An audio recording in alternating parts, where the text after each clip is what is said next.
Hello children, before coming on today's topic, let us recap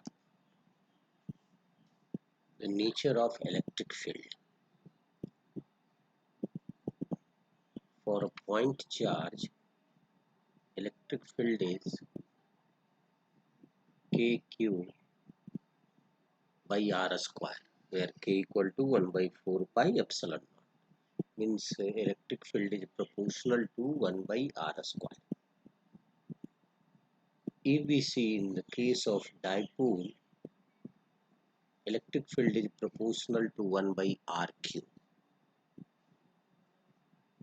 And in earlier class we have seen electric field due to long wire is lambda by 2 pi epsilon naught r. Lambda is the linear charge density and r is the distance of the point where electric field is required.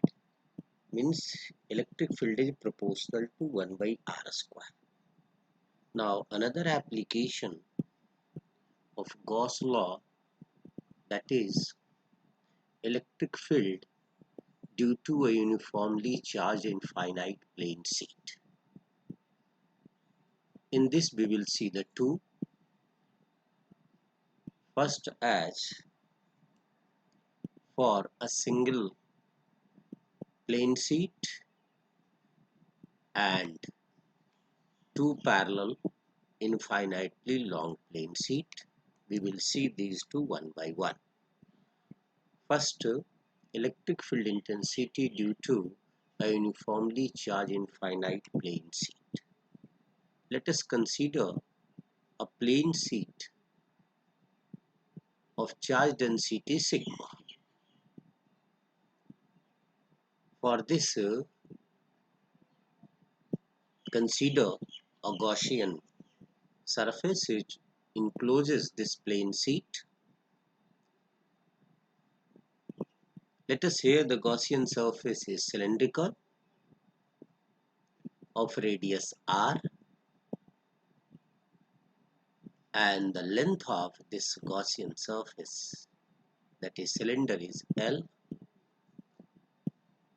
The electric field will be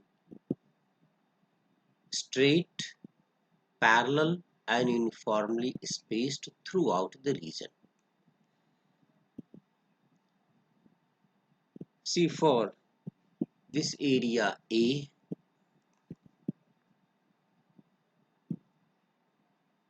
the direction of electric field is along outward direction because this one is the positively charged plane sheet. For area B here,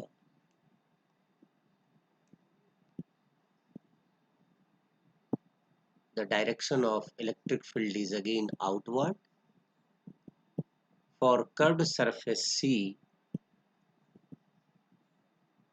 area vector is perpendicular in outward, but electric field is normal. So for this plane area vector and electric field is along the same line. Here also angle between area vector and electric field is 0 degree, but for the curved surface it is 90 degree. So now from the Gauss law, electric flux is equal to surface integral E dot ds equal to q by epsilon naught. So for the whole surface this will be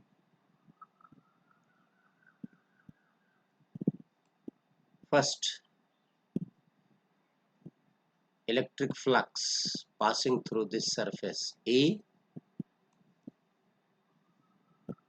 electric flux passing through surface B, and electric flux passing through surface C.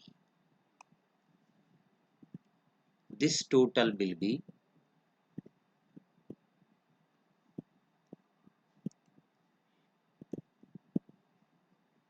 here, say for this area E ds cos 0 degree, for B E ds cos 0 degree, for C E ds cos 90 degree. This value will be 0. Here this ds and this ds same, so it will be twice E ds. And what is the ds? It is pi r square. You may take, if you take the rectangular here, this area, then it will be A we can write.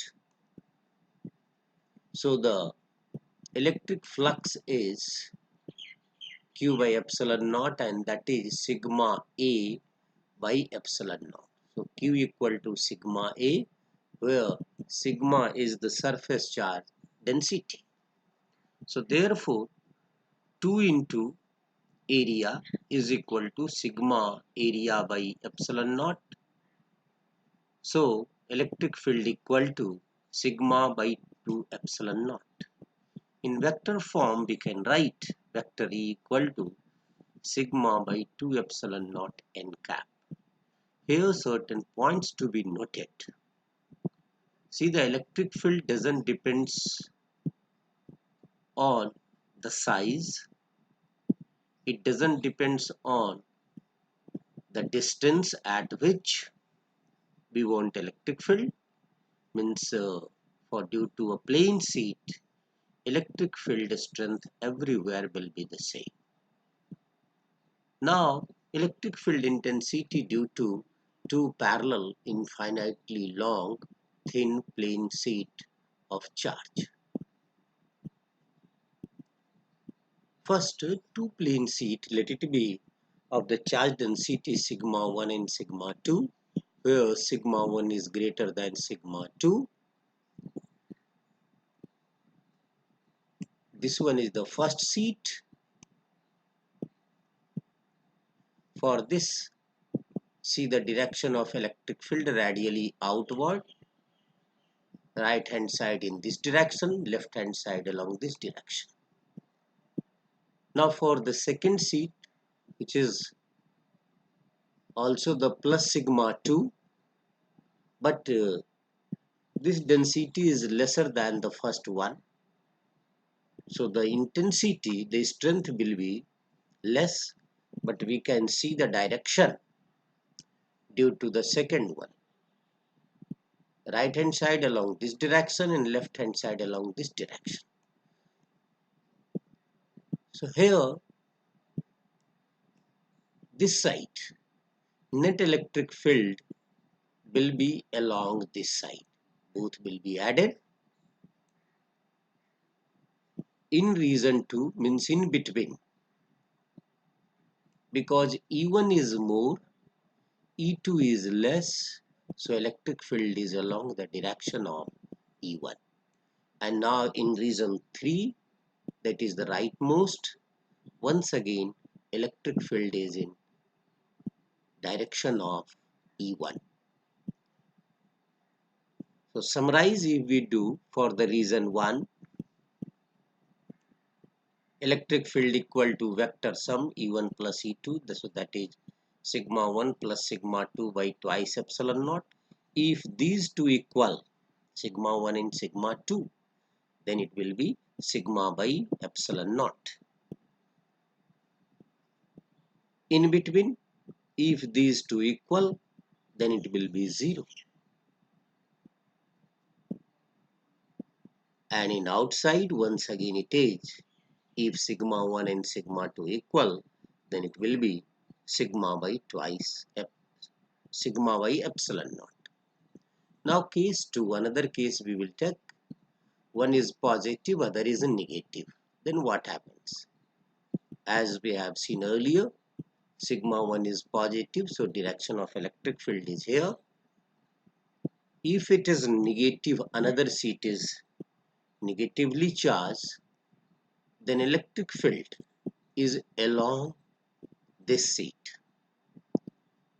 So in region 1, now we can see the electric field is along this direction, as here we have taken. This is sigma 1 is greater than sigma 2. In the region 2, it is in this direction, both will be added.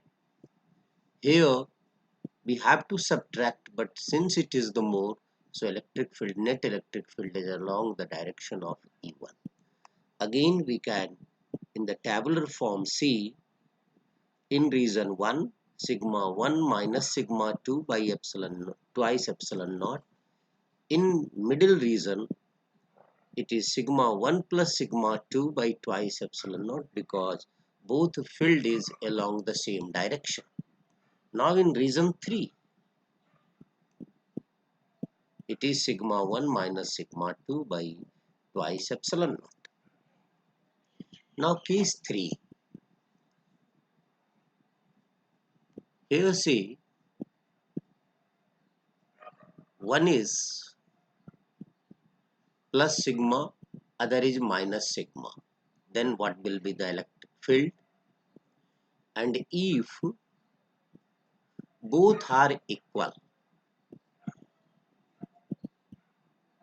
this case especially we will use when we will discuss parallel plate capacitor.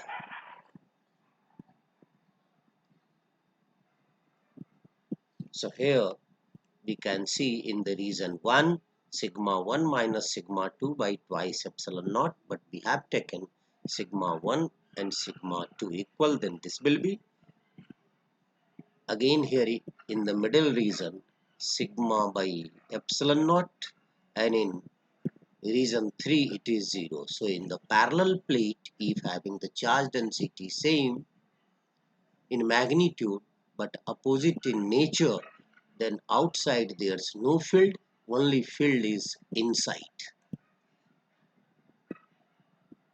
Thank you.